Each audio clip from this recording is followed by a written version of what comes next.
No, can't fake, you know. Gotta mold this clay. Let go, can't fake, you know. Gotta mold this clay. Let go. Wiggle, what I saw. What you see? I saw win, not a draw. That's the lead. If the fam ain't up to, that's a flaw. On this episode of Molding the Clay podcast, we're discussing redefining power with our special guests, Coach D, Ndless Summer, and Cicely Moore. Let's get into it. Welcome back to the Molding the Clay podcast, y'all, where we discuss everything relationships. Season 3, baby. Come on now. Come on, season 3. Can you believe we here? Yeah, How you a little bit. I can believe. Feel about season 2?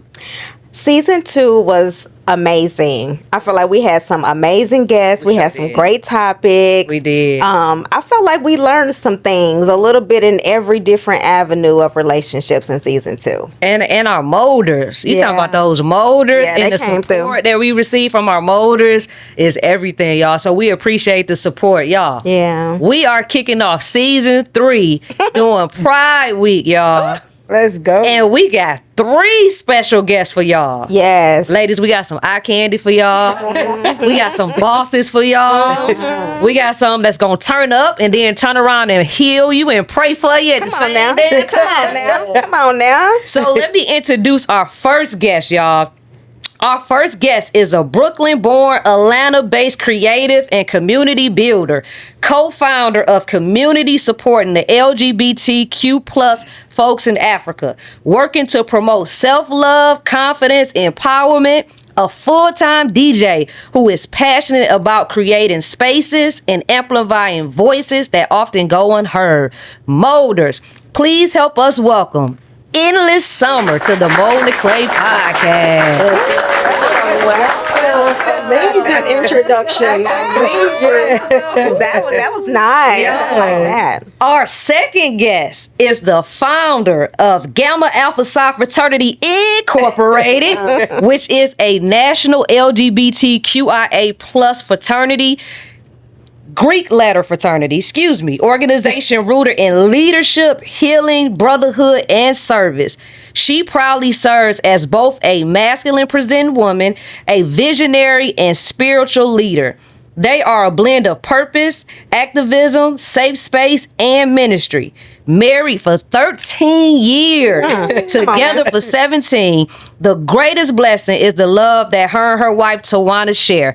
Molders, please help us welcome Cicely Moore to the Molding the Clay podcast. Wow, that's so amazing. It's a blessing to be here. Thank you. Introduction. Right. Last but definitely not least, our third guest is an award-winning community advocate, influencer, queer life coach, salon owner, and self-published author with over 15 years in experience in the mental health and social services field. With a master's degree in psychology and lived experience that fuse her purpose. She is the founder and CEO of Detox Life Coaching Services. In addition to her coaching work, she is the founder of Masc Bosses, a Dallas-based organization driven by a purpose of community, mass queer leaders committed to impact, influence, integrity, unity, style, and empowerment. Molders, please help us welcome Coach D. Coleman.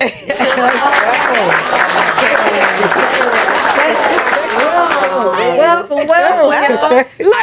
I told him I just want to tell you just how honored I feel to just be able to just have these conversations. Winning, right? Come on now. I'm feeling it already. I'm excited. Yeah, we got greatness on the couch right now. Yeah. So let me just tell y'all, they have traveled near and far. So we got Louisiana. Let's go, L baby. We got Dallas. Let's go. And we got Brooklyn/Atlanta. Yes, Let's go. Baby, you know what? I think this is the first time we've had people. You know what? Season 3 about to be something because everybody's coming from somewhere for season 3. Beautiful. Especially for Pride, for Pride Month. So we had to make sure we kicked off the show right, y'all. Yeah. So thank y'all so much for coming and traveling all of this way to come and be on our show. It's such an honor. It is. It is an honor. Definitely So thank y'all. I'm excited. Absolutely. How y'all feeling? Let me ask that first. How y'all feeling? I feel amazing. Amazing. That's the only word. Yes. Blessed. As well, blessed. Y'all And I look want like you guys to know this. We didn't come for Pride. We came for y'all. we appreciate it. We need this. This is dope. Yes. Appreciate it. For sure. Love it. Absolutely. Well, y'all look amazing. The energy is amazing. You. I appreciate it. Y'all are beautiful together. We appreciate it. We appreciate it. Y'all, so today we are discussing redefining power, legacy, leadership, and love in mass spaces. I feel it's going to get deep. It is, because I think a lot of times we don't open up as mass presenting women and show our Absolutely. feelings and our emotions because we think we got to be rah, rah, rah. Yeah. But to have a safe space to be able to talk about things that most mass presenting women don't discuss or talk about. Absolutely. Yeah. So y'all, tell us about your journey into leadership and what was the moment you knew you had to carve your own lane? Who wants to go first? Let's start on that end. Wow. I knew it. Y'all want the tears. Y'all want the tears on this end too. No, but seriously, I come from a very, very spiritual background, very religious background, small town. So whenever I didn't even know that I was gay. I didn't know what I was. I just knew I was different. So whenever I went to Baton Rouge, I moved to Baton Rouge after I graduated from college, and I just started meeting women that looked like me but didn't have necessarily the advantages that I had growing up or whatever. So I just knew that there was a space that was needed for masculine lesbians. And so that's kind of how that started. It was started in a lot of brokenness. Like I never witnessed women, lesbians that had been molested, that had been put out of their homes for being gay. So I just wanted to create that safe space for them, not realizing that I was going to have to lead that. I thought I was just going to be the visionary. Yeah. We were just going to do this. We was going to have a space and that's it. So after about 10 years of meddling in that and, great success in that is when I had to realize like just all of I'm an empath. So just all of the brokenness just started to weigh on me too heavily. So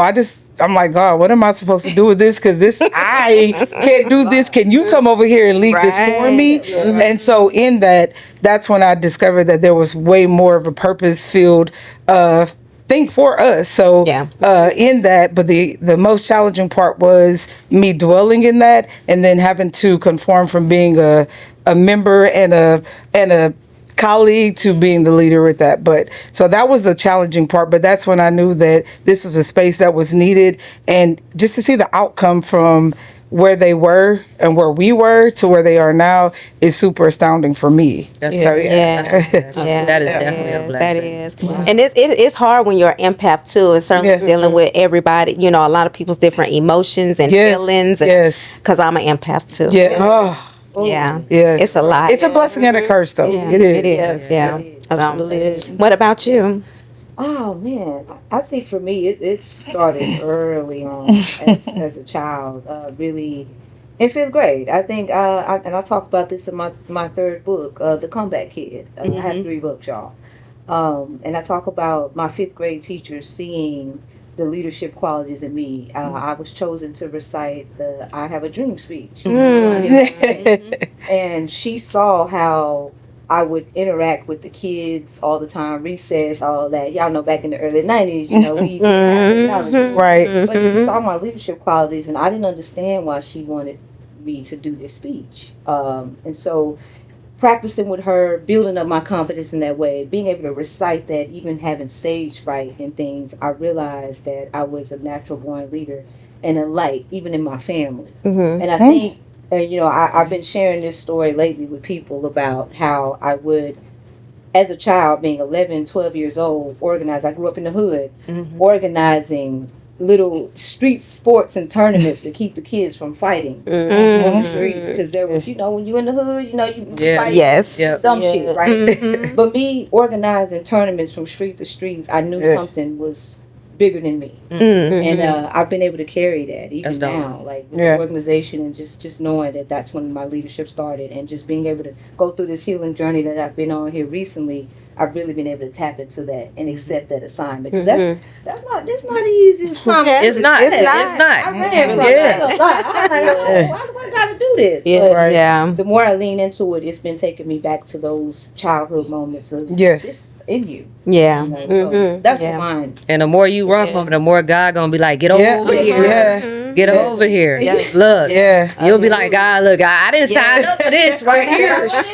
Yes. Yeah. But he definitely will equip you and surround you with the right with the right tools. Yeah, because he's not gonna give you something and put something in you and not give you the direction, the roadmap. Absolutely. Yeah. So in the summer, what about you? Yeah, for me, it was similar actually. Growing up, like, I may have been 10, 11 years old. My mom actually lost her job after 9/11 happened. So we ended up in a shelter. And that was probably the earliest moment in my life where I knew I had to step up. My mom is like, I can't do it. I'm like, I got you. Like, we gonna get it, right? And of course, I'm an adult, or I have to be an adult at such a young age, but I had to lead as well. And then just growing up, like after school, working jobs, I've always had some type of supervisor position, manager position.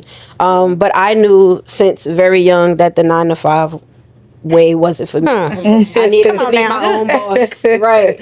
Exactly. Also witnessed growing up, of course, domestic violence in the household. And also domestic violence from a masculine presenting woman as well. So just wanting to be different, right? Like, let's not exhibit toxic masculinity as women, as masculine presenting, and just wanting to make a difference, and knowing, like you said, that it's bigger than me. It's way bigger than me, and I'm the same way. I'm an empath. So maybe it's the water. It's the water sign. It's the water signs. But yeah, just knowing that, like, even in those moments where I struggled, even now when I'm still having those moments when I'm struggling, if I got $2 in my pocket, $1 is going to somebody that asks for it. So it's bigger than me because I got a roof over my head and they don't. So, I mean, leading has just always been in me. And I'm happy now to lead in a different way, lead within the community, and then lead overseas now within Africa. Amazing. Because That's amazing. they don't have it like we have it. You know, the laws are way more strict there. But I'm just blessed to be able to do what I'm doing now and continue what I've been doing all my life, just in a different way. Continuing to lead. That's amazing. We definitely gonna get more into that, because I really want to hear more about that. But I just really want to say that all of you give off leader. Like the energy that y'all give off is it's a lot. but not even just energy though. Like, if you know all three of you, like, you have proven track records and proven, things that you've done in the community and that you are doing in the community. You're not just saying, hey, I'm an advocate, I'm a leader. Like, you're showing it and you're proving it. Yes. You know what I mean? And that's what people don't see behind closed doors. They see the glory, but they don't know the story. That shape. You know what I mean? So they see the glory, but they don't know the story. Absolutely. And being a leader, everybody ain't able. Everybody can't handle it. It's not for everybody. Absolutely. And it's a tall task. It's a very tall task. And everybody can't you do don't it. want it to be for you. Why? Give me something else. Like, give me something else. That's true. That's true. So what are some some of the hard, because people don't talk about some of the difficulty that they've ran into as a leader, as they're building things. So I'll start with you first, Cicely. So what are some of the things, because I know you have a great organization and you do a lot of other things. What has been some difficulties that you have had to overcome when shaping or building this community? I would have to say the biggest thing is competition over community. That is so real. I played basketball all of my life, and I was always competitive, but in a functional and positive way, if that makes sense. Yeah. So I just never understood the competition that comes along with building community, because it's supposed to be collaborative and it's supposed to be for all of us. So just that has always been the biggest thing for me. Like, I am a huge advocate for Black women, for sure. It doesn't matter what you look like, because we've always had to struggle, and we're Black women first, you know. Right, true. So for me, I just didn't understand like where all the competition come from. Why do we even have to compete when we should be having the same goal, and we should be having the same mindset when it comes to community? Because I don't want to lead a dog to shit, if that makes sense. Right. Yeah. Like, and if we're trying to lead people in a way to greatness, then we should all be on one page. So Right, that was always one of my biggest struggles, and one of my biggest like question marks as well. Like, I don't get it. Yeah. So that's been huge for me. Yeah. And I noticed that a lot too in our community. It's like, why can't we just one band, one sound? One band, one sound. Listen. Because we all in this thing together. We all pretty much had the same struggle. Right. Just being in our community, period. Yeah. So why do we have to go against each other? Why can't we help lead each other to the end of that rainbow? Right. Yeah, it's To that bad pot enough of gold. we got every other, like a lot of people that's against us. And Right. us being, Yes, you know what I mean? yes, The same sex. yes. And, Yeah. you know what I mean? So you would think we would come together as a community. Yes. You know what I mean? Yes. And the people that are competing, I promise you, they cannot last a week. Man. Over, you know what I'm saying? Like, And you're That's true. yeah. Okay. need some Shaquille O'Neal. Yes. That's some big sandals. Come on, Jesus. Yeah. And Coach D, what are some of trials or tribulations you've dealt with when shaping the community that you're leading? I'm gonna say, especially, you know, building an org, or just it's the mental, emotional, financial, spiritual, physical fortitude. Rewiring of the brain and the mindset of what you were taught beliefs. And I think a lot of people don't take the time out to do that. Yeah. When you're a leader, you have to know we're gonna be separated a lot of times. You know, that whole separate to elevate type of thing. And it's not always easy. You're going to make sacrifices that many people are not willing to make. And it's some days you don't understand it. You know? Yeah, for And sure. to be able to have that kind of fortitude, like we talk all the time. These my bros, but I talk about the healing part of it behind the scenes. You know, Yeah. people see us, like you said, they see your glory, but don't understand your story. Like, you see all this light, but you don't understand what's happening. Right. Right. To be able to say, I have to sacrifice, I got to really go within myself to be a better version of me. I have to lead by example. I have to really go shed some shit and feel some shit and heal some shit. Even when it's There you not go. popular. Talk that. Talk Yeah, for Yeah. sure. It's not trendy. Yeah. You know, to have that kind of fortitude to be able to say, I got to do this even when it's uncertain. Yeah. Yeah. Like, Yeah. that is challenging with itself, but that's a level of faith that you have to get to as a leader to know. Yeah. And that's sure. what separates us as leaders. Yes. To be able to carry people. Yes. Yeah. You know, Yes. like, Yeah. so yeah, that's been my thing, to really go within that whole healing and becoming of myself, to be able to give that to other people. Yeah. Because Yeah. I'm not the type I don't want to give people something I'm not. Everybody's Right. different. There you right? go. Yeah. Yes, that's key. But I can't, showing up authentically means showing up for myself behind the scenes. Yep. And then giving that, and then sharing that with my community. So yeah, just being able to face yourself, face your shadows, face your wounds, face beliefs that no longer serve, and be able to say, hey, I'm going to be a different me. That ain't always easy, but to do it anyway. Yeah. That's a task. Despite it. Yeah. That is. For sure. That definitely is. Okay. That's In Endless Summer, what are some of the trials and tribulations you have had to face, especially working internationally as well? I'm sure with a different culture. Yeah. I think one of the biggest things that I go through is people taking kindness for weakness. Yeah. Yes. Trying to take advantage. We know that, there's a difference in currency there. And the community that my partner and I created, we are providing housing, we're doing workshops and trainings, exposing them to things that they're not used to, and also at the same time, which can be very heavy as an empath, trying to build their confidence. Because their minds are shaped around society's beliefs. We can't be.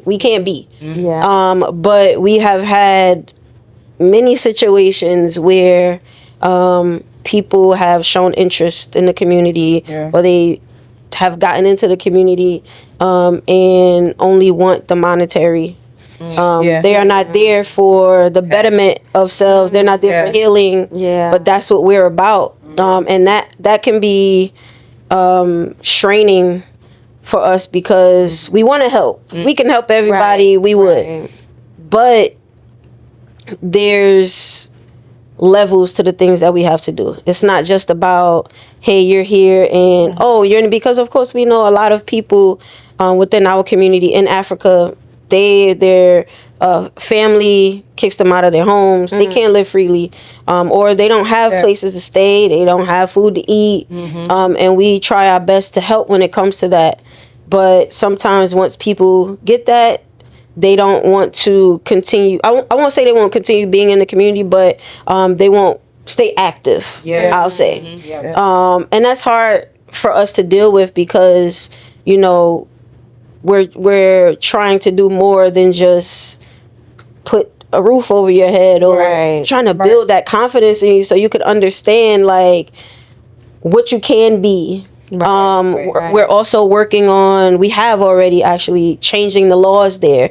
That is oh my God, like Imagine. It's a lot. It's a lot. But just trying to get people to understand, like, what does it matter who I love? That shouldn't be any of your business, right? But then religion comes into play in Africa, in those areas, and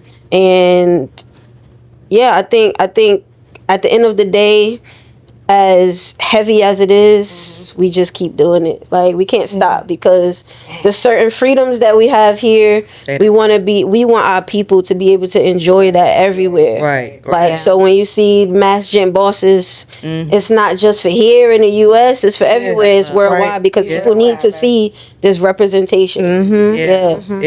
That's super dope that y'all are doing that. That's a great mission, you know what I mean? And I think a lot of times we take a lot of things for granted that we have access to and that we have. Very true. You know what I mean? But just hearing that firsthand, that just had me over here reflecting. Like, it's a blessing to be able to walk in who you are. Exactly. And be accepted. You know what I mean? Yep. So I would love to be a part of that, though. Absolutely. Yeah, we'll talk after this. And that's what it's been like. Exactly. Like, we know that what's happening, the current political state of our country, but we are still blessed to be able to walk and look the way we look, and just like, not all everyday experience discrimination, like, but other people, they got to go through that every day, all day. They can't be themselves. We have Masc presenting people that really can't be Masc presenting. They have to wear dresses, because if they wear men's clothing, then they may lose their life. So we're definitely blessed, and it reminds me, like, don't take anything, your freedoms for granted. For sure. That's true. that's definitely crazy. So with you all, I know when you're a leader, right, a lot of times you have to do some shedding. You know what I'm saying? And the shedding is the difficult part, right? And I know we was kind of talking about it before when we just sat down before we started rolling. So, like, tell me, and it doesn't matter who answered, but tell me, how has it been as far as relationships, if it comes to friends, romantic relationships, platonic relationships? How has that been, because you are healed and you're a leader? Do you now look at relationships that you have with people in a different light? Ooh. Because everybody can't go. Yeah. You ain't lying. Go ahead, because everybody can't go, and it's a tough cookie to swallow. It is. and it hurt. It It hurt bad. Yeah. Yeah. Yeah. Absolutely. You speaking that You language. sound like you done this before, Clay. For real. Because this is the whole thing too, the basis of like my brand and what I talk about and what I stand for. Like, you know, as you're becoming a better version or more healing or healthier version of you, you're shedding old versions and everything attached to it, right?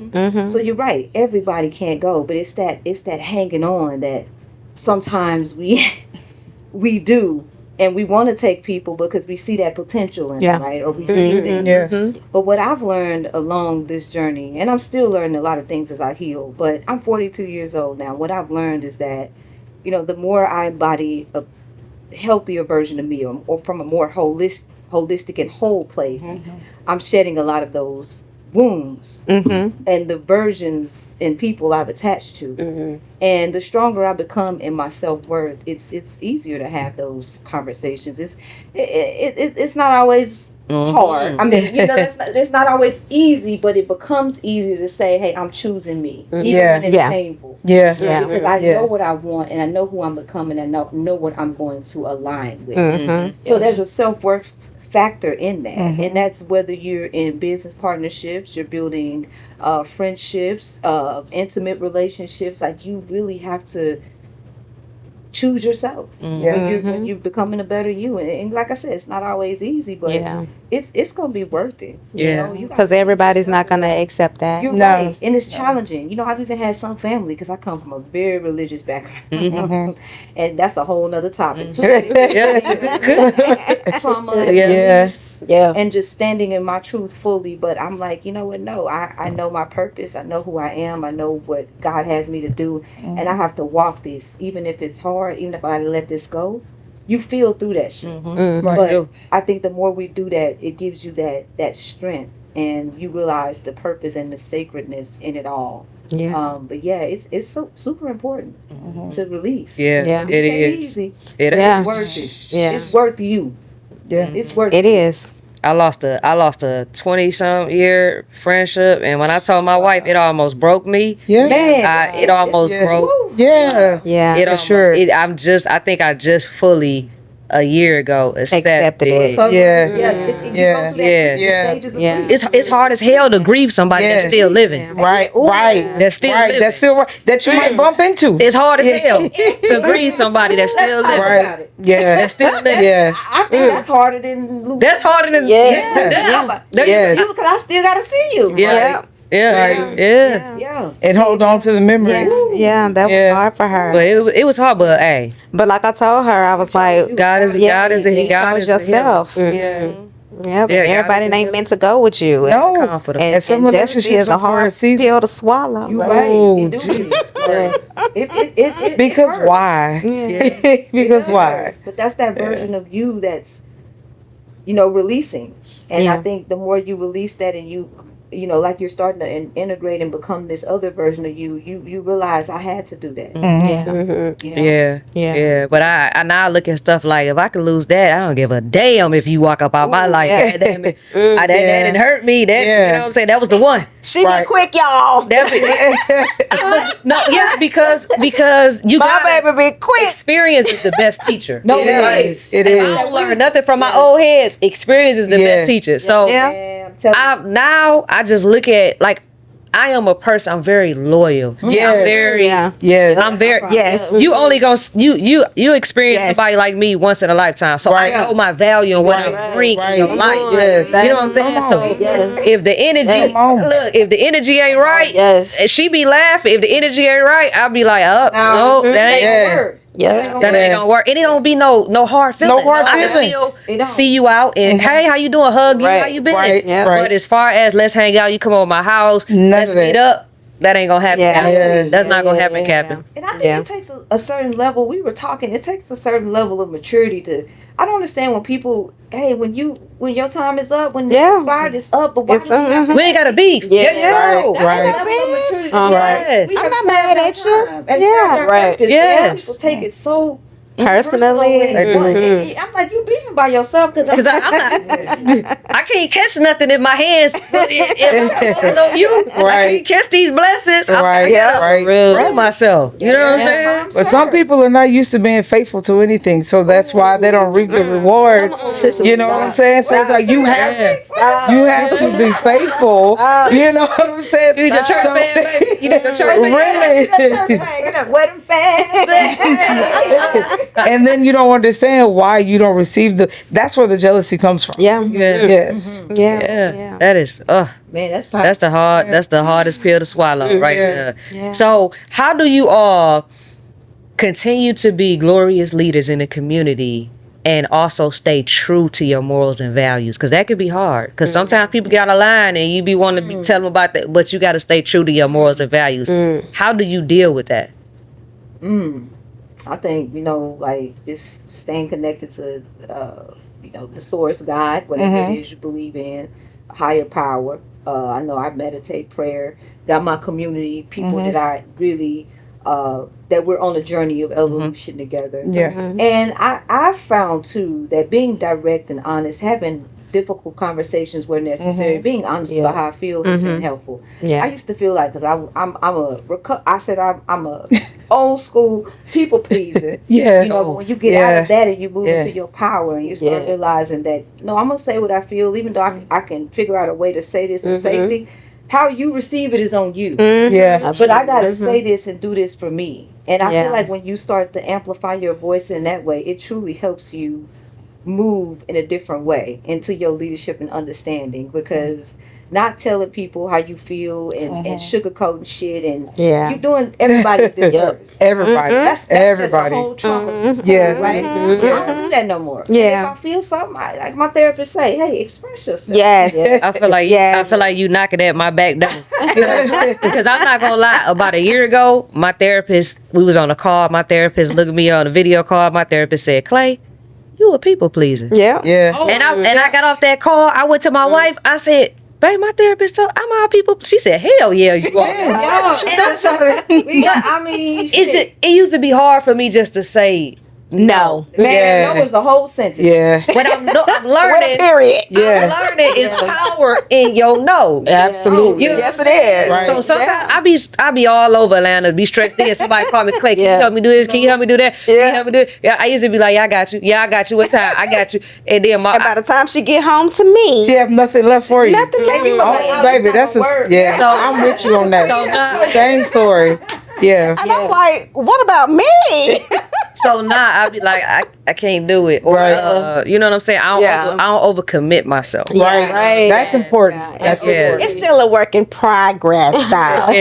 You're getting there, but you ain't there yet. When we had one guest, our guest, she had a dope podcast, Jersey Mulan. She was on our podcast a few weeks ago, and when I said that, she said, "Who didn't show up for you?" Because I'm showing up for everybody else. She asked me, that hit like a ton of bricks. She said, Clay, who didn't show up for you? That's true. And I really went home thinking about it. Who didn't show up for me where I feel like I got to show up for everybody? I can relate to that, Clay.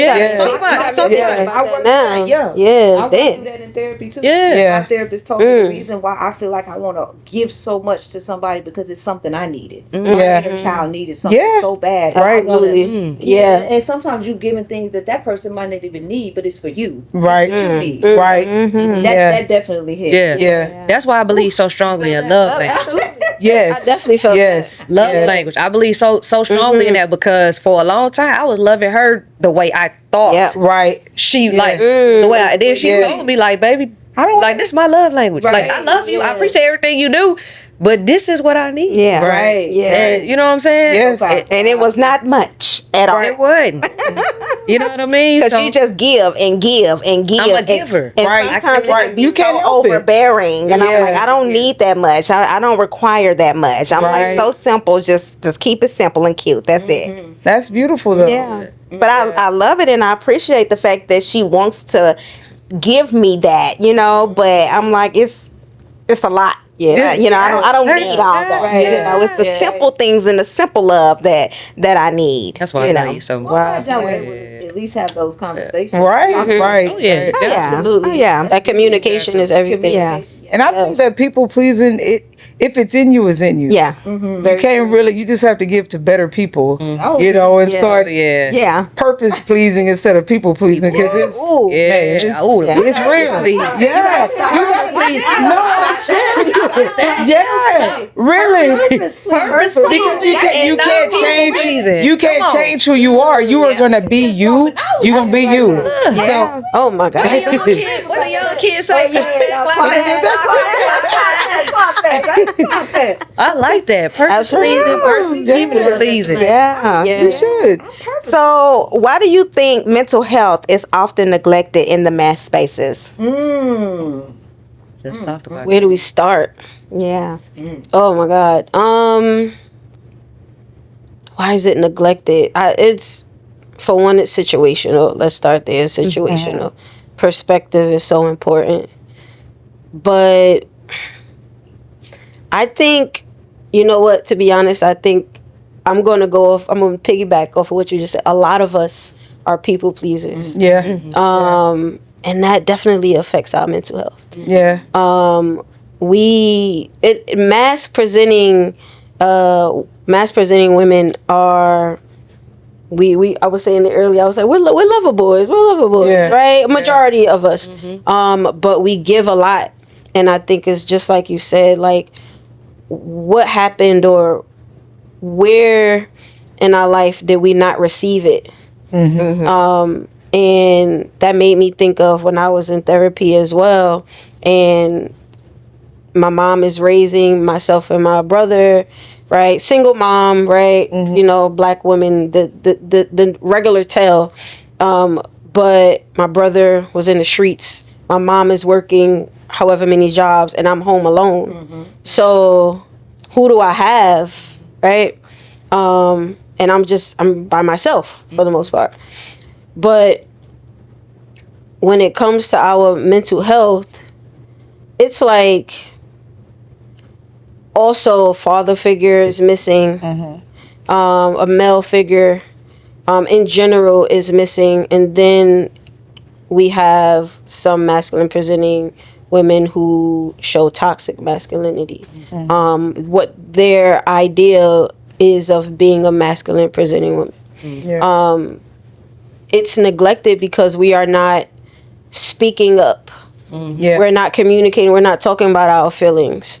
Because even when we look at men, black men specifically, they're told to be the man and that you can't cry.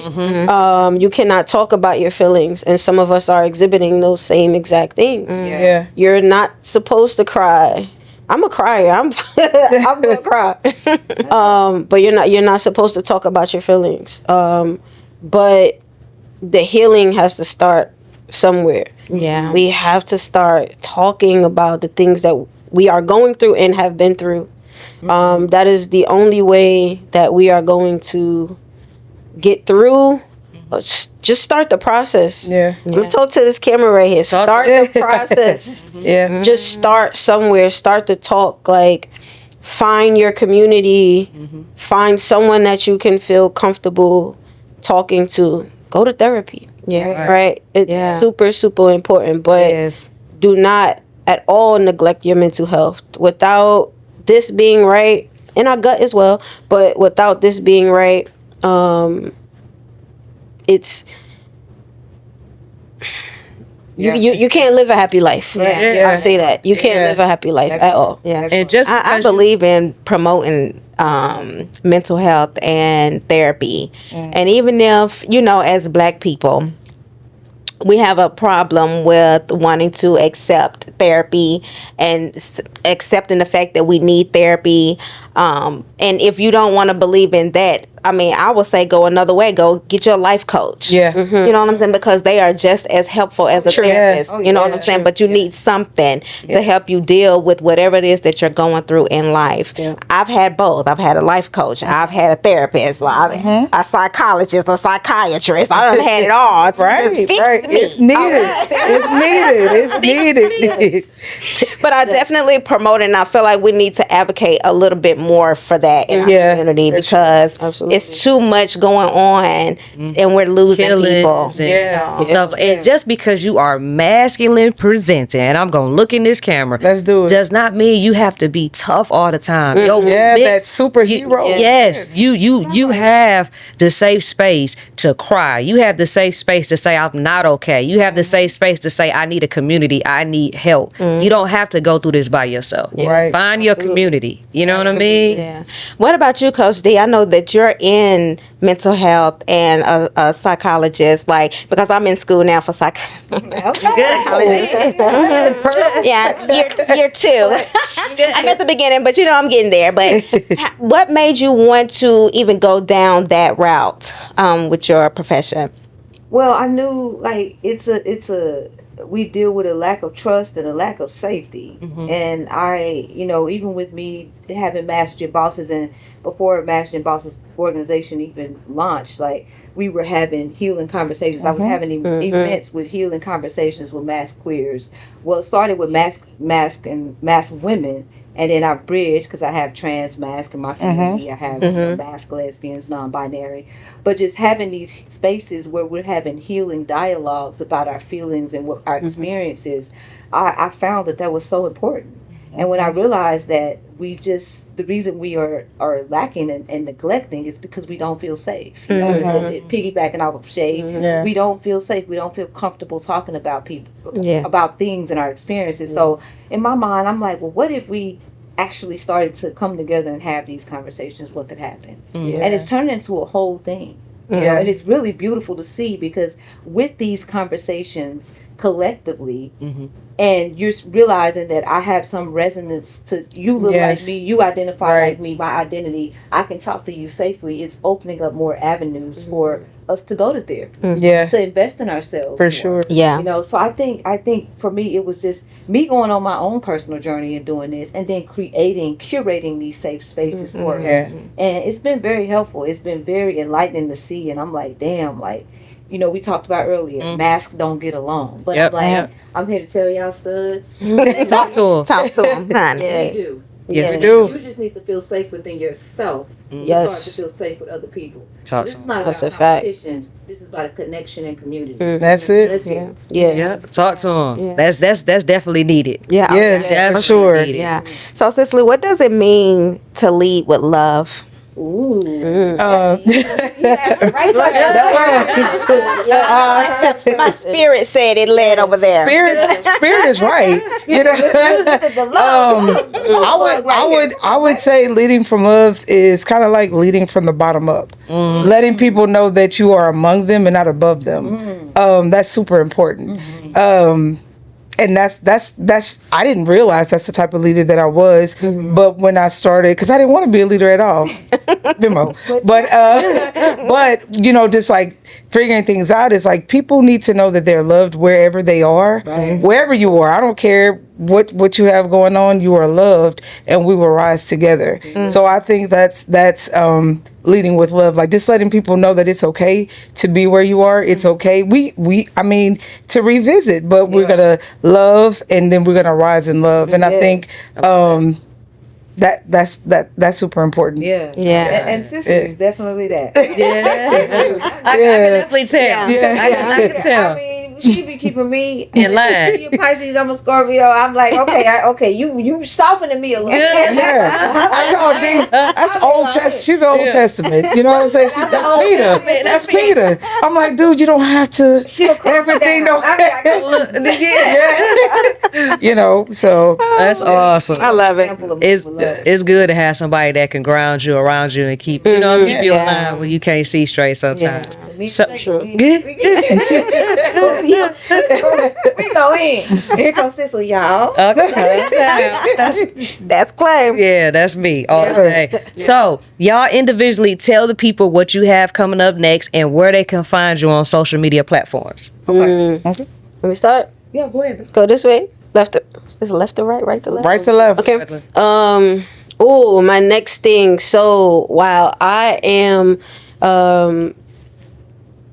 community building, continuing to community build in Africa, but I am opening up a community center out there. It is. Yes. Take me.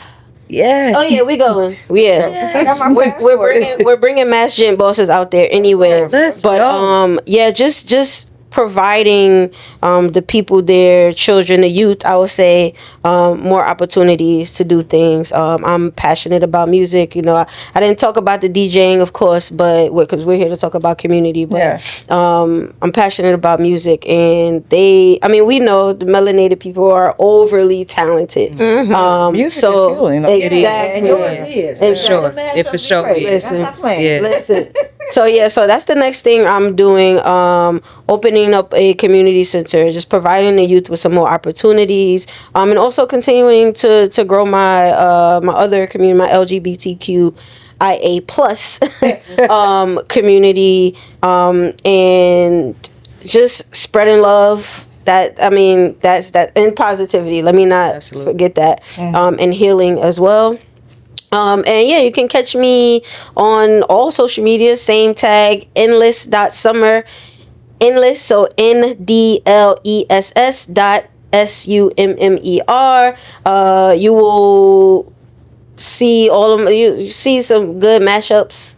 You know, DJing. I'm an R&B lover, so you'll definitely you'll see a lot of that on there. But yeah, that's what I got coming up. Awesome. That's what's up. All right, cool.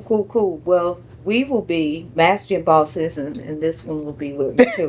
Our next thing will be in Jackson, Mississippi next month. We partner with Mississippi in Action. We will be doing a Masc of Center Queer Healing Summit for the Masc community out there, just bringing together the community, having these dialogues with the trans Masc and the Masc lesbians and everybody, just bringing us together collectively to have more healing conversations. Y'all can follow me, Masc Gym Bosses, MASC, Masc. Bosses. And you'll find Detox. I think it's right here too. Yeah. You see the hat? You see the hat? But we're constantly doing things. We're growing and elevating, but that's what we have coming up next. We'll be in Jackson, Mississippi next month. Awesome. I love it. Yeah. I love it. Yep. Well, personally, I will be doing all things love everywhere. Anytime you see me, because that's just me. But as Dee said, like next month. Wait. September. No, September. Yeah, that's next month. Yeah. We're in August. So next month we'll be in Jackson for Healing Dialogue, hoping to get the community together. Some of the toxic masculinity to kind of, dive that out and just get to the root of, where this is stemming from. So we'll be doing that in Mississippi next month. And then also organizationally, once a month we do Wind Down Wednesday, which our organization, we get a clinician to come in on the last Wednesday of every month. And we just try to invite the community out and talk about it, real similar to this. So that's what's going on. That's super dope. I love all of that. And where can the people find you at? What's Cavalier 01. I'm like, wait a minute, let me Cavalier 01 with a K. KAVALIER 01 on Instagram and Cicely Moore on Facebook. Awesome. Well, y'all, let me just tell y'all. I know my baby was about to say it, but it has been an amazing pleasure to have y'all on the Mold and Clay podcast today. Thank you guys for having us. It's not so often that I get chills when I talk to people. That's not too often that I get that. But this conversation has definitely it done something to me. Ignited. And I'm so excited that you have brought this to our community because it's so important. Yeah. And I really feel like that we need that. It's I love it. Just go. Look, the wife just stamped y'all 1, 2, 3 times. Look. Yes. All right, y'all. We appreciate y'all tuning in to the Mold and Clay podcast. That's our time. Y'all know our motto: keep God and love first in everything you do, and your path will be elevated like no other. Until next time, y'all. Peace. Can we cheers to y'all season 3? Cheers to season 3. No, can't fake, you know. Gotta mold this clay. Let go. Can't fake, you know. Gotta mold this clay. Let go. Wiggle, what I saw. What you see? I saw win, not a draw. That's the lead. The fam ain't up to, that's a flaw.